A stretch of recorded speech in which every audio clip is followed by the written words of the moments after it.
आमच्याकडं फक्त एकच गाय आहे आणि एका गाईच्या शेणावर साधारण आमचा वर्षभर असा गोबर गॅस चालतो. सध्या युद्धाच्या पार्श्वभूमीवर आता गॅसची खूप मोठ्या प्रमाणात टंचाई आहे आणि ती टंचाई दूर करण्याकरता शेतकऱ्यांनी निश्चितच असं गायींच्या शेणापासून गोबर गॅस वापरून आपली पूर्ण इंधनाची जे काही समस्या आहे ती दूर करावी. सध्या गॅस सिलेंडरसाठी खूप लोक लाईन लावत आहे आणि तरीसुद्धा गॅस मिळत नाही. आणि मुख्य म्हणजे शासनाने जर का अशा शेतकऱ्यांना प्रत्येकाला जर का असं गोबर गॅसला 100% सबसिडी देऊन शेतकऱ्यांना जर का असं गोबर गॅस दिला तर निश्चित ते सक्षम होतील. कारण त्यांना काय गॅस पण मिळेल आणि पुढं उरलेल्या याच्यामधून स्लरी पण मिळेल, समजा खत पण मिळेल समजा, आणि निश्चित ते नैसर्गिक शेतीसुद्धा सहज करू शकतील. अशा पद्धतीने जर का शासनाने एक पाऊल जर का उचललं तर निश्चितच शेतकरी आत्मनिर्भर होतील. आणि आत्मनिर्भर होत असताना त्यांना नैसर्गिक शेतीचं जे सध्या मोहीम चालू आहे, शेतकऱ्यांना सक्षम होण्यासाठी काय आहे की अनेक पैलूंनी गोबर गॅस हा काम करतो.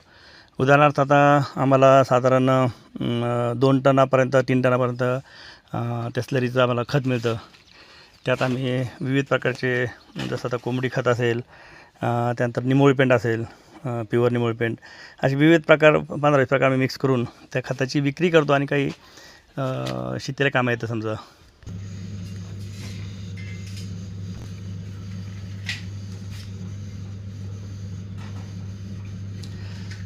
अतिशय दिवसभर आम्हाला सगळे कामं होतं याच्यावर. आंघोळीचं पाणी तापतं, त्यानंतर स्वयंपाक होतो वगैरे सगळं.